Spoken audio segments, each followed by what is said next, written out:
أعوذ بالله من الشيطان الرجيم. بسم الله الرحمن الرحيم. أعوذ بالله من الشيطان الرجيم بسم الله الرحمن الرحيم حتى إذا بلغ مغرب الشمس وجدها تغرب في عين حمئة ووجد عندها قوما قلنا يا ذا القرنين إما أن تعذب وإما أن تتخذ فيهم حسنا. முடிவாக சூரியன் மறையும் இடத்தை அவர் அடைந்த பொழுது சேற்றுக் கடலில் அது மறைவதை கண்டார். அவ்விடத்தில் ஒரு சமூகத்தாரையும் கண்டார். நாம் அவரிடம், துல்கர்னைனே, ஒன்று நீர் இவர்களை வேதனை செய்யலாம், அல்லது அவர்களுக்கு அழகிய நன்மையை நீர் உண்டாக்கலாம் என்று கூறினோம். சோ 86வது வசனம் இது. இந்த வசனத்துல அல்லாஹு ரப்புல் ஆலமீன் என்னென்ன விஷயங்களை எல்லாம் அந்த துல்கர்னைன் மன்னர் செய்ய போறாரு அப்படின்றத சொல்லி காண்பிக்கிறேன். போன வசனத்துல ஃபத்பா சபபா, அவர் ஒரு வழியை பின்தொடர்ந்தார், ஒரு காரணத்தை பின்தொடர்ந்தார் அப்படின்னு சொல்லிட்டு, அதுல ஃபர்ஸ்ட் விஷயம் என்ன? ஹத்தா இத பலக மகரிப ஷம்சி, முடிவாக சூரியன் மறையும் இடத்தை அவர் அடைந்த பொழுது சேற்று கடலில் அது மறைவதை கண்டார். சோ மகரிப ஷம்ஸ் அப்படின்னு சொல்லி சொன்னா, இந்த இடத்துல சூரியன் போய் மறையிற இடம். ஸோ அவருடைய அந்த பயண பாதையில போற அந்த வழியில லாஸ்ட் எல்லைக்கு அவர் போயிட்டாரு. அதற்கு மேல மனிதர்கள் வாழ்றதுக்கு அல்லது பயணிப்பதற்கு எந்த ஒரு நிலப்பரப்பும் இல்லாத ஒரு ஒரு இறுதி எண்டிங், அந்த இடத்துக்கு முனைக்கு அவர் போயிட்டாரு. ஸோ அதுதான் எல்லாம் சொல்றான் பத்பா சபபான்னு சொல்லி. அப்ப அது அது வரைக்கும் அவர் நடந்து போயிருக்காரு அப்படின்னா அது வரைக்கும் பின்தொடர்ந்து பின்பற்றி போயிருக்காரு அப்படின்றத நல்லா குறிப்பிட்டு காண்பிக்கிறான். ஐனின் ஹமியா அப்படின்னு சொன்னா, அந்த ஹமியா அப்படின்றது சேறு கலந்த தண்ணீர், அதே மாதிரி களிமண். ஸோ கருப்பா இருக்கும்ல களிமண், அந்த இதெல்லாம் ஹமியா அப்படின்ற பொருள்ல யூஸ் பண்றாங்க. ஸோ இப்போ ஒரு கடல்ல அல்லது ஒரு ஏரியினுடைய அந்த ஓரத்துல நின்று பார்த்தோம் அப்படின்னு சொன்னோம், சூரியன் மறைகிறத பார்த்தா நேரடியா அப்படியே தண்ணிக்குள்ள போற மாதிரியே அது ஒரு காட்சி தெரியும். சோ அதுதான் அல்லாஹ் எப்படி சொல்றான்னா, வஜதஹா தகுருபு, அது மறைகிறத அவர் பார்த்தாரு அப்படின்னா அது தண்ணிக்குள்ள போற மாதிரியே ஒரு காட்சி ஆஹ் எத்தனையாவது ஆயத்தை நீங்க அந்த 86வது ஆயத்து படிக்கிறது. பாத்துங்க, வந்திருக்கா பாத்துங்க. ஓகே. சோ அப்போ அது மாதிரி அவங்க கண்ணுக்கு தெரியுது. ஸோ அவரு போன இடம் அப்படின்னு சொல்லி பார்க்கும் பொழுது சிலர் எப்படி சொல்றாங்கன்னா, அந்த பிளாக் சீன்னு சொல்லுவாங்கல்ல, பிளாக் சி, கருப்பு கடல், அந்த மாதிரி இருக்கலாம். அல்லது அந்த எரிமலை, அந்த கருப்பு சேறு மாதிரி உள்ள அந்த எரிமலை இருக்கும்ல, அந்த இடத்துக்கு கூட அவங்க நீ போயிருக்கிற அந்த இடம் அப்படி கூட இருக்கலாம் அப்படின்னு சொல்லி சொல்றாங்க. சில அதாவது தப்சீருடைய கருத்தின் படி அல்ல, இந்த வரலாற்று ஆய்வாளர்கள், புவியியல் ஆய்வாளர்கள் அவங்களுடைய கருத்தின்படி இப்படி ஒரு விளக்கம் சொல்லப்படுது. சோ நம்ம புரியுறது என்ன அப்படின்னா, இதுக்கு பின்னாடி ஒரு இடம் இல்லை அப்படின்ற இடத்துக்கு அதை கடைசி வரைக்கும் அவங்க பயணம் செஞ்சு போறாங்க அப்படின்றத பாக்குறோம்.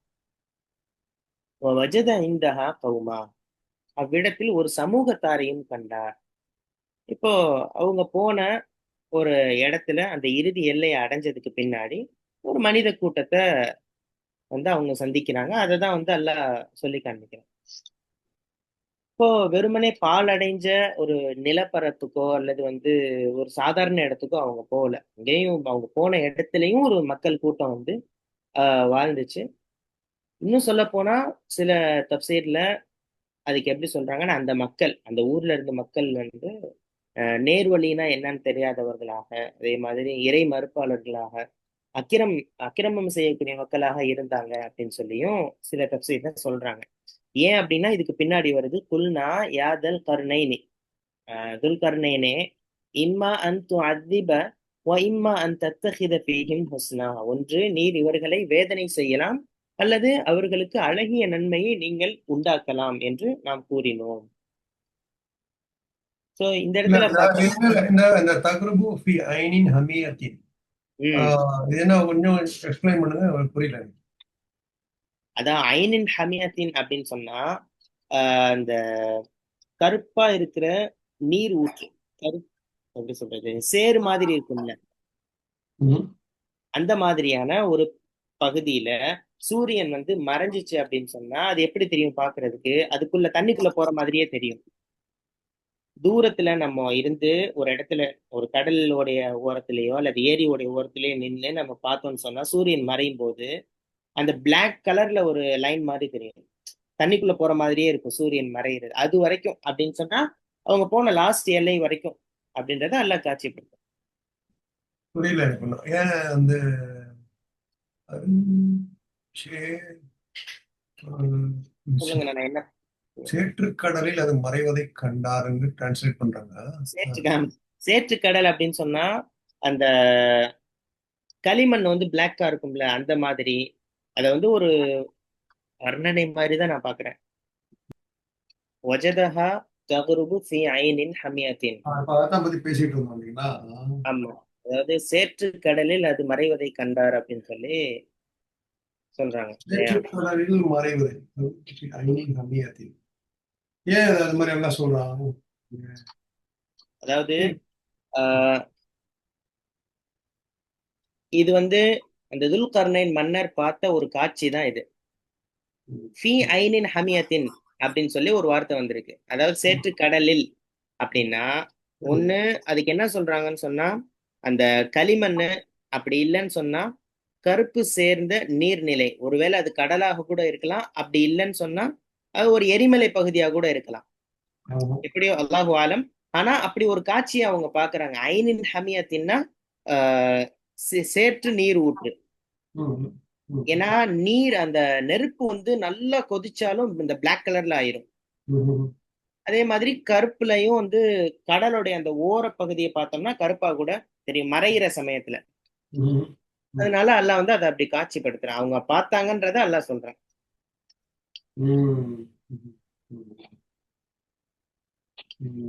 இப்ப நம்மளே வந்து தூரத்துல நின்று அந்த சன்செட் ஆகுறத பாக்குறோம்ல, அது எப்படி தெரியுதுன்னா தண்ணிக்குள்ள போற மாதிரியே தெரியுது. அப்போ கீழே பாத்தீங்கன்னா பிளாக் கலர்ல ஒரு கோடு மாதிரி வரும். அத வந்து ஒரு உவமையாக தான் அதுல நம்ம வந்து பார்க்க முடியுது. ஏன் அந்த மாதிரி எல்லாம் இது இந்த சூழல் கடலுக்கு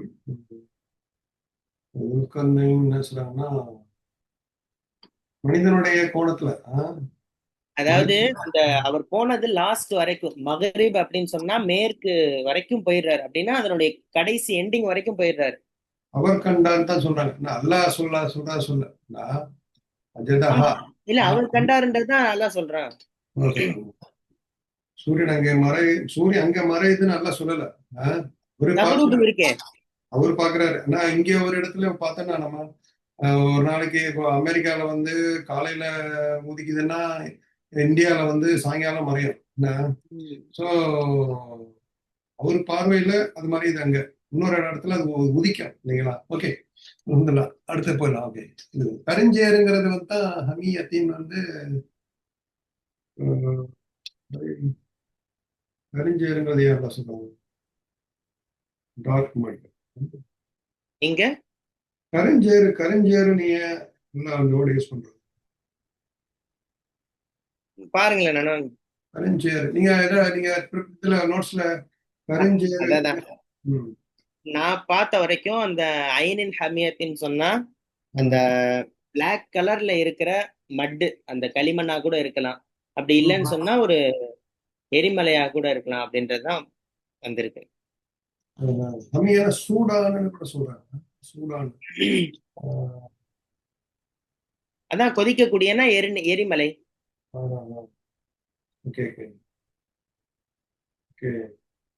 சரி, அது பாக்குறதுக்கு அவருக்கு வந்து நல்லா சூடா அந்த தண்ணியில வந்து பல பல பலன் இருக்கும்ல, கொதிக்கிற மாதிரி ஒரு தோற்றத்துல இருந்திருக்கு அவருக்கு. ஒரு காட்சி, அவ்வளவுதான் காட்சி. ஏன் அல்லாஹ் ஏன் சொல்றான் அப்படிங்கிறது நானும் தேடி பார்த்துட்டேன் இதுல. ஆனா அது உண்மை கிடையாது. அது வந்து அல்லாஹ் வந்து எங்க மறைய வைக்கிறான், எங்க எலும்ப வைக்கிறான் அல்லாஹ் தான் தெரியும். அப்படிங்களா? இல்ல இப்ப அவர் பார்க்கிற ஒரு காட்சி, அதனால அதை நம்ம அப்படியே எடுத்துக்கிறோம். ம். சரி. அடுத்து போயிடவா? போயிடலாம், போயிடலாம். ம். இப்போ வஜத இந்தஹா கௌமா, இப்ப அவர் போயிடுறாரு கடைசி இடம், அந்த இடத்துல ஒரு சமூகத்தை பாக்குறாரு அவர். ம். போன இடம் வந்து சாதாரண ஒரு வெறும் பாலடைஞ்ச நிலப்பரப்பா இல்லாம அங்கேயும் வந்து ஒரு பெரிய கூட்டம் இருக்கிறத அவர் பார்க்கிறாரு. சோ தப்சீர்ல என்ன சொல்றாங்கன்னா, அந்த மக்கள் வந்து நேர்வழி அறியாத மக்களாக, அதே மாதிரி குஃப்ர்ல இருக்கக்கூடிய அக்கிரமக்காரர்கள், சோ இந்த மாதிரி வேலைகளை செய்யக்கூடியவங்களா அந்த மக்கள் இருந்தாங்க அப்படின்றத தப்சீர்ல சொல்றாங்க. ஏன்னா இதுக்கு அடுத்து வர வார்த்தையை வச்சுதான் அப்படி சொல்ல முடியும். ஏன்னா ம். பாருங்களேன், துல்கர்ணைனே ஒன்று இவர்களை நீங்கள் வேதனை செய்யலாம் அல்லது அவர்களுக்கு அழகிய நன்மையை நீங்கள் உண்டாக்கலாம் என்று நாம் கூறினோம். ம். சரி. அப்போ இது வந்து அவங்களுக்கு அந்த கொடுத்த ஒரு பரீட்சையும் கூட நம்ம சொல்லலாம். அவங்களுக்கு வச்ச ஒரு சோதனை அப்படின்னு டெஸ்டிங் கூட சொல்ல முடியும். இன்னொன்னு ம். பார்க்கலாம், குல்னா நாம் கூறினோம் அப்படின்னு சொல்லி அல்லாஹ் வந்து சொல்றான். சோ அல்லாஹ் வந்து நேரடியாக ஒண்ணு நபியாக கூட இருக்கலாம், அல்லது அவருக்கு இல்ஹாம், அந்த உள்ளத்துல வந்து அல்லாஹ் ஒரு சிந்தனையை போடுவான் இல்லையா, அந்த மாதிரி கூட இருக்கலாம். அல்லாஹு ஆலம். குல்னா அப்படின்னா நாம் கூறினோம் அப்படின்னும் போது அவங்களுக்கு இறை செய்தி வந்திருக்கு அப்படின்றது புரிய வருது. இதுவும் ம். தப்சீர்ல தான் சொல்றாங்க. ம். அடுத்தது வந்து ஆஹ் இம்மா அன் துஅதிப வ இம்மா அன் தத்தஹித ஃபீஹிம் ஹுஸ்னா, நீங்கள் இவர்களை தண்டிக்கலாம் அல்லது நன்மையை மேற்கொள்ளலாம் அப்படின்னு சொல்லிட்டு அல்லாஹ் எல்லா பொறுப்பையுமே அவங்க கையில ஒப்படைக்கிறான். ரெண்டு சாய்ஸ் உங்கள்கிட்ட அப்படின்றத அல்லாஹ் சொல்றான். சோ ஒரு அதிகாரம் இருக்கு, அதே மாதிரி பெரிய ஒரு படை இருக்கு, அவங்க கையில எல்லாமே இருக்கு அப்படின்னும் போது அவங்க முடிவு எடுக்கக்கூடிய அந்த முழு சுதந்திரமும் அவங்களுக்கு கொடுக்கப்படுது. ஆனா அந்த துல்கர்னைன் மன்னர் வந்து என்ன செஞ்சாரு அப்படின்றத அல்லாஹ் வந்து பின்னாடி சொல்லுவான். ஏன்னா இன்னைக்கு மனிதர்கள் கையில வந்து ஒரு பெரிய அதிகாரம் கிடைக்கும் பொழுது ஆஹ் சொல்ல முடியாது, ஹிட்லர் உடைய ஆட்சி எப்படி இருந்துச்சோ அந்த மாதிரி கூட கையில அதிகாரம் ஆட்சி இருக்கிறதுனால அதை அப்படி பயன்படுத்துறாங்கன்றது கூட பார்க்க முடியுது இன்னைக்கு. சோ அந்த துல்கர்னைன் மன்னர் என்ன செஞ்சாரு அப்படின்றதான் அல்லாஹ் வந்து வரிசையா பின்னாடி சொல்லுவான். சோ இதுல நமக்கு என்ன தெரிய வருது அப்படின்னு சொல்லி பார்த்தா, தண்டனை வழங்குற அதிகாரத்தையும் அல்லாஹ் வந்து கொடுத்திருந்தான், அழகிய முறையில் நடத்தலாம் அப்படின்னு சொல்லி மாற்று வழியையும் கொடுத்திருந்தான். சோ இன்னைக்கு குற்றவாளிகளை சிறையில அடைச்சு தண்டிக்கிறதோட நிறுத்தாம அவங்களுக்கு ஒரு எப்படி சொல்றது நல்ல வழியை காமிச்சு அவங்களுக்கு வந்து சமூகத்துல என்னென்ன பயன் தர மாதிரி செயல்கள் செய்யணும், தீங்கிழிக்கிற மாதிரி செயல்கள்லாம் செய்யக்கூடாது அப்படின்னு சொல்லிட்டு அவங்களுக்கு ஒரு சீர்திருத்த அந்த முறையை வந்து அவங்களுக்கு சொல்லி தரணும். அந்த முன்னுரிமை, ஏன்னா ரெண்டு சாய்ஸுமே இருக்கு. ஒருத்தவங்களை வந்து ஜெயில போடுறாங்க அப்படின்னு சொன்னா அவங்கள அப்படியே சிறையிலே வச்சு அனுப்பிவிடவும் செய்யலாம், அல்லது வந்து அவங்களுக்கு நல்ல வழியை சொல்லி கொடுத்து ஒரு மாற்றத்தை ஏற்படுத்தி கொஞ்சமாவது திருந்தட்டும் அப்படின்றதுக்கு ஒரு நல்ல வேலையும் செய்யலாம் அப்படின்ற இதை வந்து இதுல பார்க்க முடியுது. அடுத்தது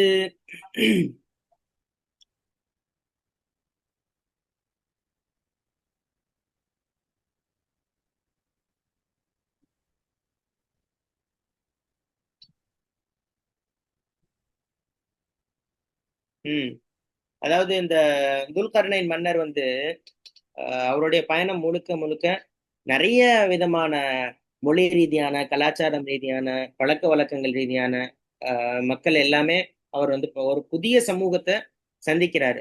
அந்த அந்த இடத்துல கூட ஆஹ் எல்லாருமே வந்து ஒரே சட்டத்தின் கீழே ஒரே நீதியாக சமத்துவமாக அவங்களையும் மதிச்சு நடக்கக்கூடிய ஒரு திறன் அப்படின்றது இருந்துச்சுன்றதை பார்க்கிறோம். ஏன்னா எல்லா விதமான மக்களும் இருப்பாங்க. ஒருத்தவங்களுடைய ஆட்சிக்கு கீழே இருக்கிறவங்க பல்வேறு விதமான கலாச்சாரங்களை பின்பற்றக்கூடிய, மொழியை பின்பற்றக்கூடியவங்களா இருப்பாங்க. அவங்கள எல்லாரையுமே ஒரே சட்டத்தின் கீழே சமத்துவமாக சரியாக நடத்தணும் அப்படின்றதுதான் பார்க்கிறோம். இந்த வசனத்துல அப்படி சொல்லல. ஏன்னா வஜத இந்தஹா கௌமான்றது அவர் பல்வேறு தரப்பின மக்களை வந்து அவர் பார்க்கிறாரு அப்படின்றத தெரிஞ்சுக்கிறோம். அல்லாஹ் வந்து அவங்களுக்கு அதிகாரத்தை கொடுக்குறான். ம். ஸோ அந்த ஊரை ஊருக்கு போறாரு. அப்ப அந்த ஆட்சியை பிடிக்கிறாங்க அப்படிங்க. அதான். ஸோ அது ஆட்சியாளர் ஆயிடுறாங்க அந்த ஊர்ல போய். ஒரு கூட்டத்தோட போய் ஆனா அவங்க வந்து ஒரு குரூப்பா போயிருக்காங்களாம். படையோட போய் ஆமா. ஒரு சேனையோட போயிருக்காங்க. போய் அப்படிதான் இருக்கும், அப்படிதான் இருக்கும். அந்த சேனையோட போய் அந்த ஊரோட ஆட்சி எடுக்கிறாங்க. எடுத்து அல்லாவுடைய நாட்டப்படி போறாங்க. அங்க வந்து அல்லாஹ் வந்து அவங்களுக்கு சாய்ஸ் கொடுக்குறான். நம்ம அதிகாரம் நமக்கு வந்து ஒரு இடம் போயிருக்கிறோம். நமக்கு ஒரு அதிகாரத்துல வந்து எல்லாமே நம்ம வீட்டுக்கு தலைவரா இருக்கிறோம் இல்லைங்களா? இவர் வந்து நாட்டுக்கு தலைவரா இருக்கிறாங்க. என்ன, நமக்கும் வந்து அல்லாஹ் 2 சாய்ஸ் குடுக்குறான். என்ன, ஸோ நீங்க வந்து தண்டிச்சாலும் தண்டிக்கலாம். தண்டி என்ன மன்னிச்சாலும் மன்னிக்கலாம் அப்படின்னு. இப்போ பிள்ளைங்க, மனைவி அவங்கலாம் வந்து தவறு செஞ்சா எப்படி நம்ம கண்டிக்கிற நேரத்துல கண்டிக்கணும். என்ன நினைக்கிறீங்க? அ ஸோ கருணை காட்டுற நேரத்துல கருணை காட்டணும். ஒரே எதிரியா ஆ கண்டிச்சுட்டேவும் இருக்கக்கூடாது. ரொம்பவும் சொல்லுவாங்கல்ல வந்து கணவன் வந்து மனைவியை என்னது பாதுகாவலரா ஏதோ ஒரு வார்த்தை ஹதீஸ் வரும். நீங்க வந்து மனைவிய வந்து ஒண்ணுமே அவங்கள வந்து கண்டுக்காம விட்டா உழைஞ்சிருவாங்க.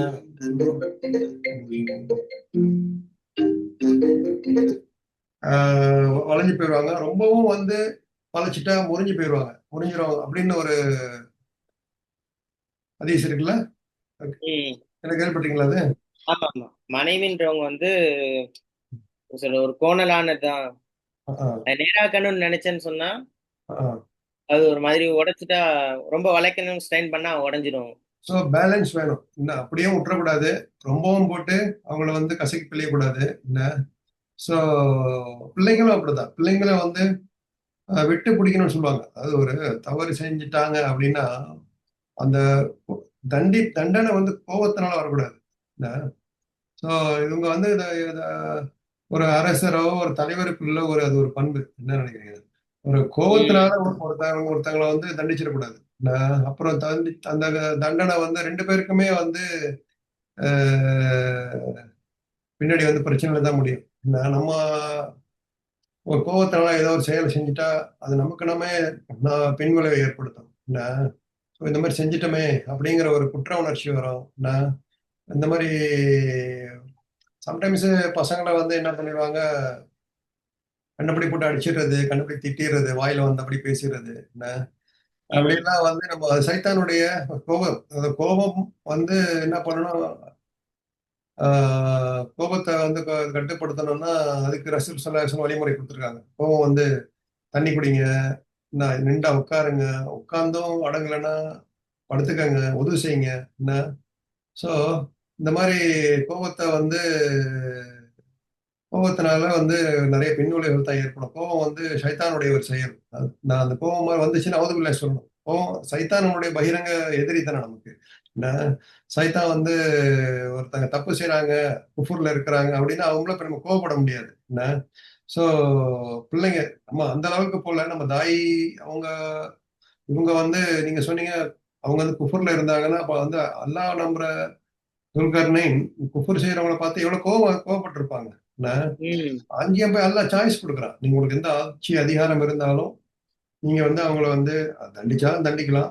என்ன ஆ வந்து அவங்கள வந்து நல்ல வழியில தாவா செஞ்சு, என்ன அவங்கள வந்து திருத்தனாலும் திருத்தலாம்.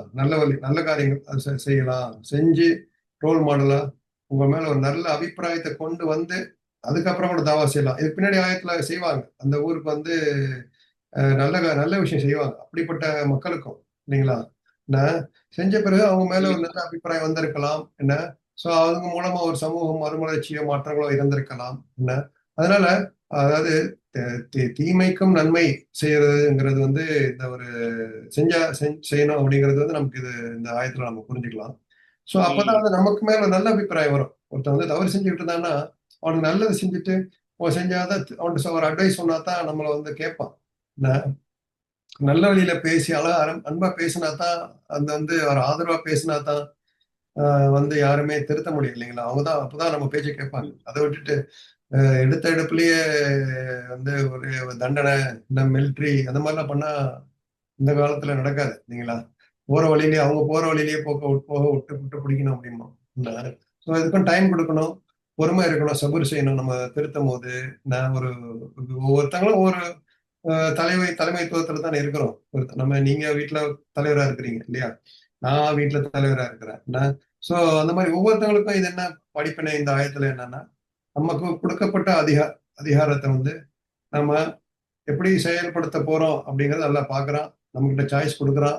அந்த அதிகாரத்துக்கும் நம்ம பதில் சொல்லணும். நான் இதை எப்படி நம்ம கொடுத்த ஒரு லீடர்ஷிப்பை நீ எப்படி பயன்படுத்தின அப்படிங்கிற ஒரு நியமத்துக்கும் நம்ம பதில் சொல்லணும் அப்படிங்கிற ஒரு எண்ணத்துல ஸோ நமக்கு தான் அதிகாரம் இருக்குது அப்படின்னு எதுவும் நம்ம துஷ்பிரயோகம் பண்ணாம செய்யணும். அந்த பாக்கியத்தை எல்லாம் நமக்கு தரணும் இன்ஷா அல்லாஹ். அப்படிங்கிறது என்னோட நான் புரிதல். நினைக்கிறேன் புரிதல். இது கரெக்டா? ஓகே. நம்ம கையில சாய்ஸ். இப்ப நீங்க சொன்ன மாதிரிதான் ஒரு குடும்ப தலைவர் இருக்கிறாருன்னா அவர் கையில ரெண்டுமே தான் இருக்கு.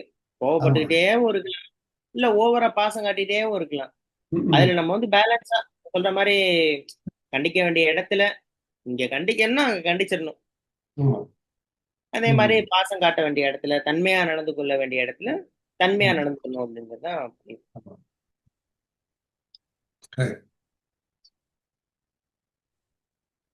قال أما من ظلم فسوف نعذبه ثم يرد إلى ربه فيعذبه عذابا نكرا.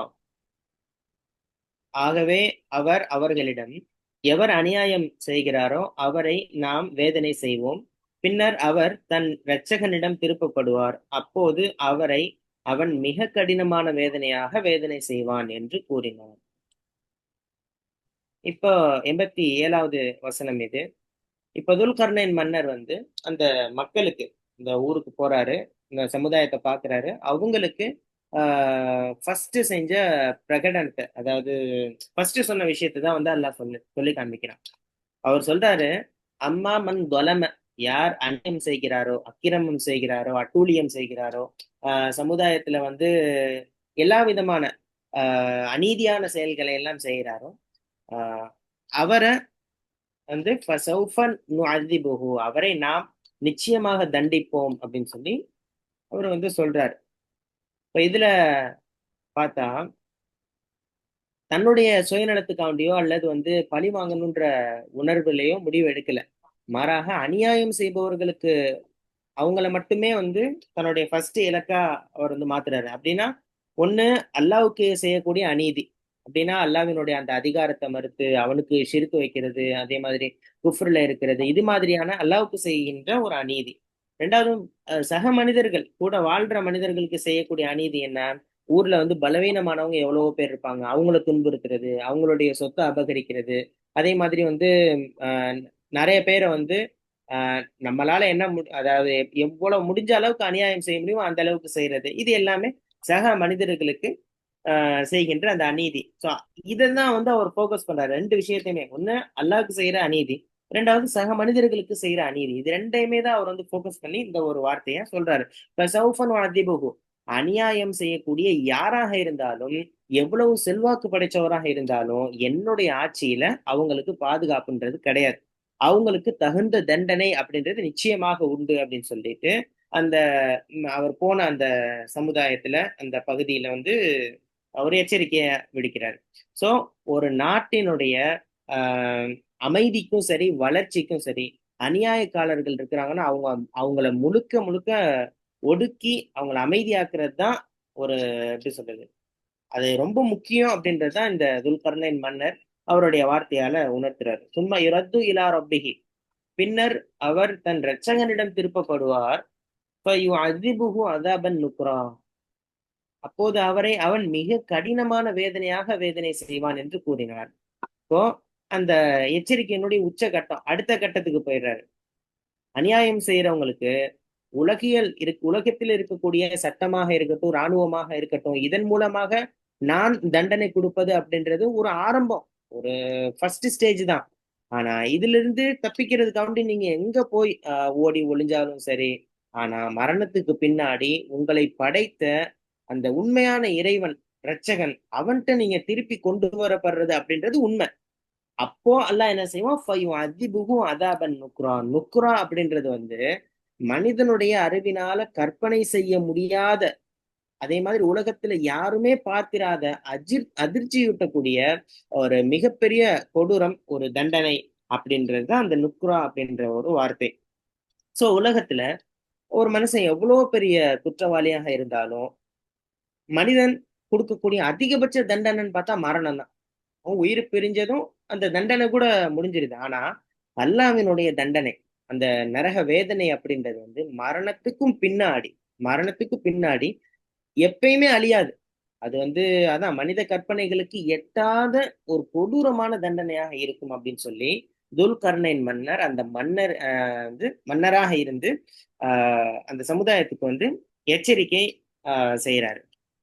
சோ இதுல என்ன தெரியுது, ஒரு பேரரசராக அந்த துல்கர்னைன் மன்னர் வந்து ஆஹ் நானே உங்களுக்கு லாஸ்ட் தீர்ப்பு கொடுப்பேன், நானே உங்களை அழிக்க வல்லவன், என்னால எல்லாமே முடியும் அப்படின்னு சொல்லிட்டு பெருமையா பேசியிருக்கலாம், ஃபிரௌன் பேசினது மாதிரி. ஆனா அவர் என்ன சொல்றாரு, நான் உங்களுக்கு வழங்குற தண்டனை அப்படின்றது ஃபர்ஸ்ட் ஸ்டேஜ் தான், அதுவும் ரொம்ப ரொம்ப கம்மியான ஸ்டேஜ் தான். உண்மையான நீதிபதி யாரு, அல்லாஹ்வினுடைய அந்த தன்மை என்ன அப்படின்றத விவரிக்கிறாரு. அவன் கொடுக்கக்கூடிய தண்டனைய எச்சரிக்கை செய்யறாரு. ஏன்னா லாஸ்ட் தண்டனையும் சரி, லாஸ்ட் தீர்ப்பும் சரி அவன்கிட்ட மட்டும்தான் அப்படின்னு சொல்லி இந்த மன்னர் அவர்கிட்ட இருக்கிற ஈமானையும் இன்னும் கொஞ்சம் பலப்படுத்திக்கிட்டார் அந்த மக்களுக்கு எச்சரிக்கை செய்யறது மூலமா. இப்போ ஒட்டுமொத்த அதிகாரத்தையும் அல்லாவின் பக்கம் திருப்புறாரு. அவர் கையில எவ்வளவு பெரிய அதிகாரம் இருந்தாலும் அதை அப்படியே அல்லாஹ் கிட்ட திருப்புறாரு. சோ ஒரு முக்மினான தலைவனுக்கு இருக்க வேண்டிய ஆக சிறந்த ஒரு அடையாளம் தான் இந்த துல்கர்னைன் மன்னருக்கு இருந்திருக்கு அப்படின்றத இந்த வசனத்துல நம்ம வந்து பார்க்க முடிகிறது. சோ இந்த இடத்துல ஆஹ் ரெண்டு விஷயம். குற்றவாளிகள், தப்பு செய்யறவங்க, அநியாயம் செய்யறவங்க, அக்கிரமம் செய்யறவங்க இந்த உலகத்துல தப்பிச்சு போகலாம், ஏதோ ஒரு வேலையை செஞ்சு தப்பிச்சிடலாம். ஆனா மறுமையில இருக்கிற அந்த இறைவனுடைய தண்டனையிலிருந்து தப்பவே முடியாது. சும்மா யுரத்து இலா ரப்பிஹி, அவனுடைய இறைவனின் பக்கம் மீட்டப்படுவான் அப்படின்னு சொல்லி அந்த எச்சரிக்கை செய்யறார். சோ இன்னைக்கு இருக்கக்கூடிய சூழல்ல மனிதர்கள் சட்டம் இருக்கு, அதனுடைய அந்த ஒழுங்கு, அதுக்கும் தப்பி போனாலும் கூட மனசாட்சிக்கும் இறைவனுக்கு பயந்து வாழணும் அப்படின்ற அந்த ஒழுக்க குணம் வந்து மக்களிடத்தில் இருக்க வேணும் அப்படின்றத வந்து பார்க்க முடிகிறது. ஆஹ் அதே மாதிரி ஒட்டுமொத்த சமுதாயத்தையுமே அவர் ஒடுக்கணும்னு நினைக்கல. ஃபர்ஸ்டா பிரிக்கிறது யாரு, அம்மாமன் தொலம, அந்த அநியாயம் செய்யக்கூடிய அந்த குற்றவாளிகளை மட்டுமே தனியா பிரிக்கிறார். இந்த இடத்துல ஆஹ் கூட்டு தண்டனைகள்னு சொல்லுவாங்கல்ல, மொத்தமா எல்லாருக்கும் தண்டனை. அதே மாதிரி அந்த சந்தேகத்தின் அடிப்படையில அப்பாவிகள் யாரு எவருலாம் பார்க்காம அப்படியே சிறையில அடைக்கிற அந்த தன்மையெல்லாம் மாதிரி குற்றம் செய்தவர், அநியாயம் செய்தவர் மட்டுமே தண்டிக்கப்பட வேண்டும் அப்படின்னு சொல்லி அவருடைய அந்த வார்த்தையில தெரியும். சோ இது ரொம்ப முக்கியமான ஒரு விஷயம். தவறு செய்தவர்கள் தண்டிக்கப்பட வேண்டும், அவங்களையும் விட்டுறக்கூடாது. தவறு செய்யாதவர்கள் தேவையில்லாமல் வந்து தண்டனை அனுபவிக்க கூடாது அப்படின்றதையும், குற்றவாளிகளை வந்து அடையாளம் கண்டுதான் அவங்கள பார்க்கணுன்றது இதுல வந்து புரிய வருது. அதே மாதிரி அவருடைய ஆட்சி கொள்கை ஃபர்ஸ்ட் என்ன அவர் செய்ய போறாரு அப்படின்றத வெளிப்படையா மக்களுக்கு சொல்லிடுறாரு. இன்னைக்கு ஆட்சியாளர்கள், இன்னைக்கு அவங்களுடைய அரசியல் தளங்கள்ல ஆஹ் அவங்களுடைய கொள்கை என்ன, அவங்க வந்து என்னென்ன விஷயங்களை செய்ய போறாங்க, மக்களுக்கு என்னென்ன நலவுகளை செய்ய போறாங்க அப்படின்றத வெளிப்படை தன்மையாக அவங்களுடைய ஆட்சி இப்படிதான் அப்படின்றத மிக தெளிவாக எடுத்துரைக்க வேண்டிய பொறுப்பு அப்படின்றது இன்றைக்கு இருக்கக்கூடிய ஆட்சியாளர்கள், தலைவர்களுக்கு ரொம்ப முக்கியமான ஒண்ணு. இதெல்லாம் எதுவுமே சொல்லாம லாஸ்ட்ல எல்லாமே செஞ்சுட்டு அதுக்கப்புறம் சட்டத்தை வந்து கொண்டு வந்து இதுதான் என்னுடைய கொள்கை, இதுதான் என்னுடைய ஆட்சி அப்படின்னு சொல்லி சொல்வது ஒரு நல்ல தலைவனுக்கு அழகு அல்ல அப்படின்றது பார்ப்போம்.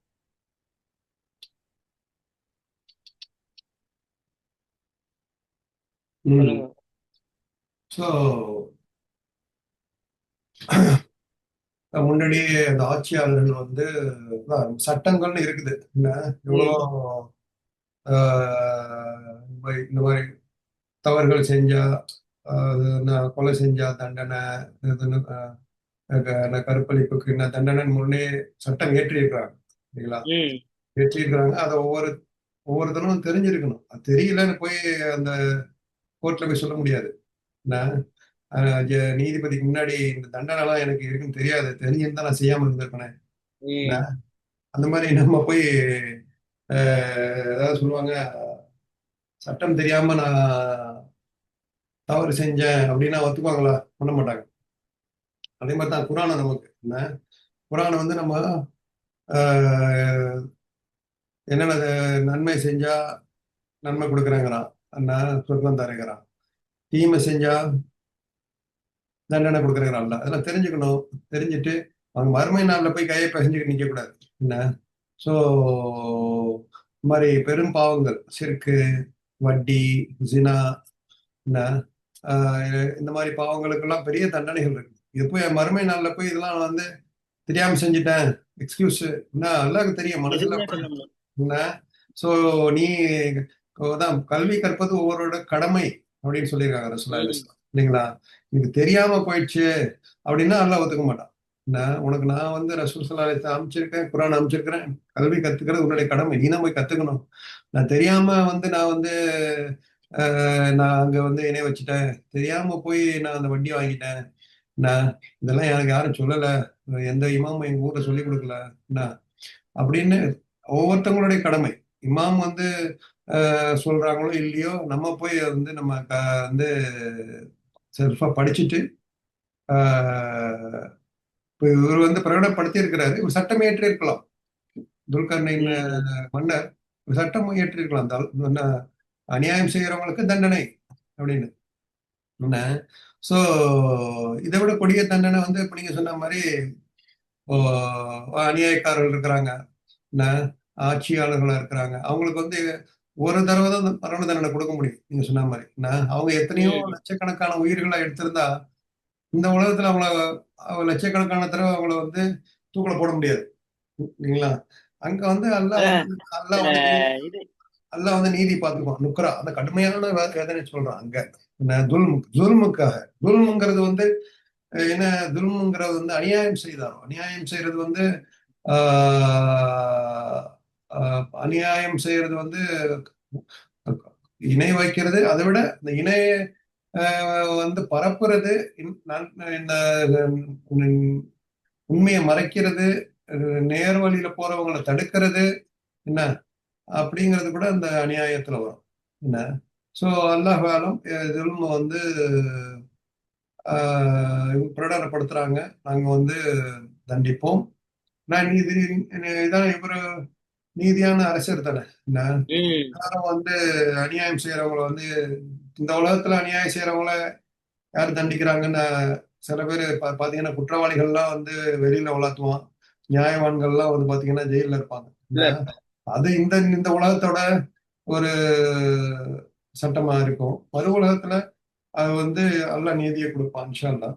ஸோ இது நமக்கு என்ன படிப்பினை அப்படின்னு பார்த்தோம்னா, நம்மளும் வந்து வீட்டுல ஏதாவது ஒரு தண்டனை, ஒரு தவறு எல்லாம் செஞ்சு முன்னாடியே ரூல்ஸை போடணும். இந்த மாதிரி தொழுவணும், என்ன இந்த மாதிரி சட்டங்கள், நைட்ல எத்தனை மணிக்கு பிள்ளைங்க வரணும், என்ன இந்த நேரத்துல ஒழுக்கமா இருக்கணும், இதெல்லாம் மீறினா இந்த தண்டனை என்ன, இந்த அப்படிங்கிறது நம்ம முன்னாடியே நம்மளும் வீட்டுல இதெல்லாம் வந்து சொல்லணும். என்ன சொல்லாம திடீர்னு வந்து ஒரு தண்டனை கொடுக்க கொடுக்க கூடாது. என்ன பட் அந்தந்த கடமைகளை பிள்ளைங்களும் தெரிஞ்சுக்கணும். நம்ம வந்து நீங்க வந்து அப்பா இப்ப நம்ம ஃபாதர் மதர் சொல்லல அப்படின்னு நம்ம சொல்லாம இருக்க முடியாது இல்லைங்களா? என்ன சோ அது நம்ம கடமை. இல்லைன்னா நமக்கு அல்லாஹ் இயற்றிய சட்டங்கள்ல வந்து நம்ம யாரும் சொல்லணும்னு அவசியம் இல்லை, நம்மளா தெரிஞ்சுக்கிட்டு நம்மளா செய்யணும்.